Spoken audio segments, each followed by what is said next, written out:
नमस्कार दोस्तों।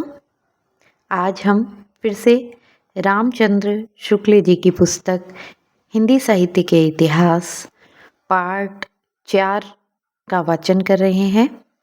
हमारा सामान्य परिचय चल रहा था और मैंने इस लाइन पर अपनी बात ख़त्म की थी। दूसरी बात इस आदिकाल के संबंध में ध्यान देने की यह है कि इस काल की जो साहित्यिक सामग्री प्राप्त है उसमें कुछ तो असंदिग्ध है और कुछ संदिग्ध।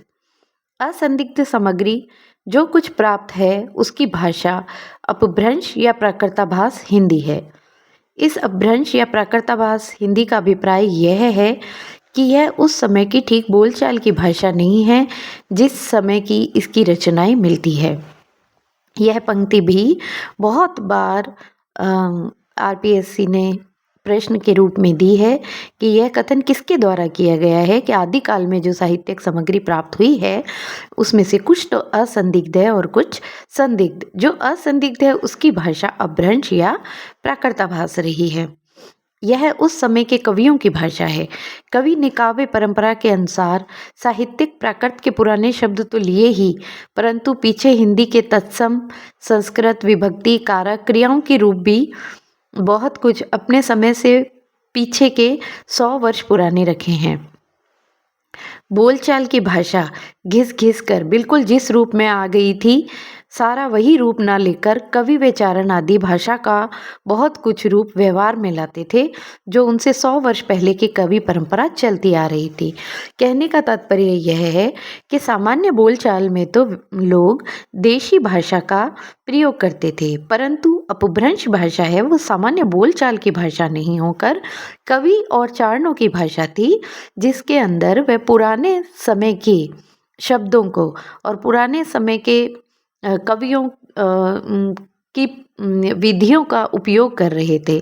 जैसे हिंदी में संस्कृत के तत्सम शब्द विभक्तियाँ कारक क्रियाएं इन्हें उपयोग किया जाता था जो सामान्य बोलचाल में नहीं किया जाता था। अपभ्रंश के जो नमूने हमें पद्यों में मिलते हैं वे उस काव्य भाषा के हैं जो अपने पुरानेपन के कारण बोलने की भाषा से कुछ अलग बहुत दिन तक आदिकाल के अंत क्या उसके कुछ पीछे तक पोथियों में चलती रही। अर्थात जो भाषा अपभ्रंश में हमें पद्य या काव्य भाषा में मिलती है वह भाषा आदिकाल के अंत तक या बहुत कुछ उससे भी अधिक पीछे तक चलती रही।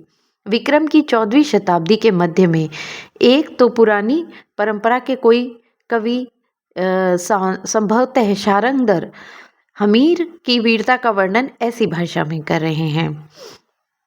चलिए वीर हमीर पाऊ भर मेणे कंपई दिग्मग्न है अंधार धुली सुररह आच्छाही। 14वीं शताब्दी के अंत में हमीर की वीरता का वर्णन सारंगधर इन पंक्तियों के द्वारा कर रहे हैं।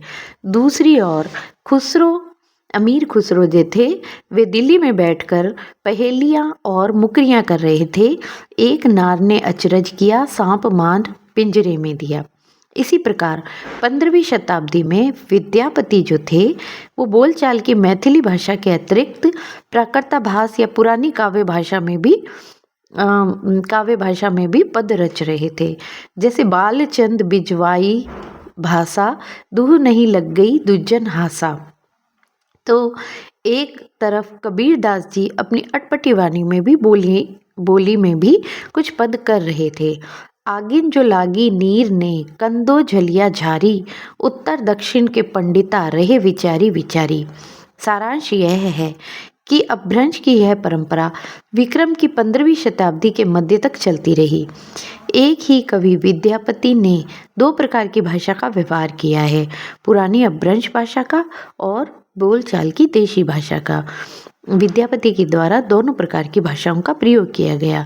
विद्यापति ने दोनों भाषाओं का भेद बहुत ही स्पष्ट रूप से सूचित किया है। दोस्तों यह पंक्ति भी 2-3 बार परीक्षा में आई हुई है। देसिल बयना सब जन मिठा ते सन जप ओ हट्टा। और आरपीएससी के द्वारा ये पूछा गया है कि यह पंक्ति किसने लिखी है। तो आप याद रखिए, देसिल बयना सब जन मिठा, ते सन जपओ हम हट्टा।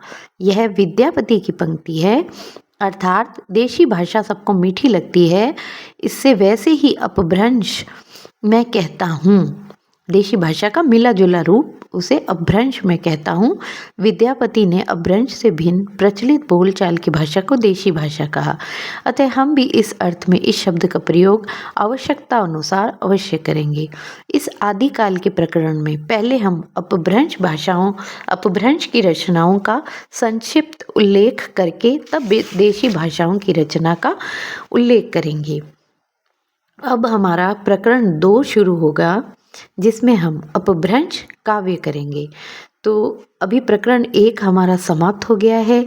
इससे संबंधित जितने भी महत्वपूर्ण प्रश्न हैं वो हमने साझा किए हैं। एक बार फिर हम देख लेते हैं।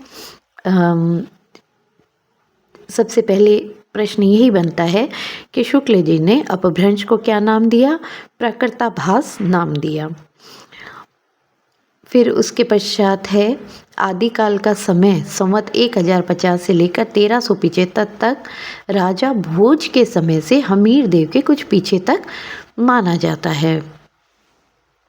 अपभ्रंश का पता तांत्रिक या बौद्ध मार्ग बौद्धों की सांप्रदायिक रचनाओं के भीतर 7वीं शताब्दी के अंतिम चरण से लगता है। इसके अलावा आदिकाल के संबंध में यह पंक्ति किसकी है कि इससे जो साहित्यिक सामग्री प्राप्त हुई है वह कुछ तो संदिग्ध है, वह कुछ असंदिग्ध है। और इसके अतिरिक्त एक देसिल बयना सब जब मीठा, ते सन जपो अवहट्टा, यह पंक्ति किसके द्वारा कही गई है? इसके अतिरिक्त बालचंद बिजावई भाषा, दूह नहीं लग गई दुजन हासा, यह पंक्ति विद्यापति की मैथिली के अतिरिक्त जो प्राकृताभास में उन्होंने जो लिखा उसकी पंक्ति है। तो इस प्रकार हम प्रकरण 1 से निम्न प्रश्नों का निर्माण करते हैं। कल हम प्रकरण 2 शुरू करेंगे। धन्यवाद। आप इसी तरह मुझे लाइक और शेयर करते रहें, और व्यू जितने अधिक होंगे, जितने अधिक आप शेयर करेंगे, मुझे उतना ही अधिक मोटिवेशन मिलेगा। आपका बहुत धन्यवाद।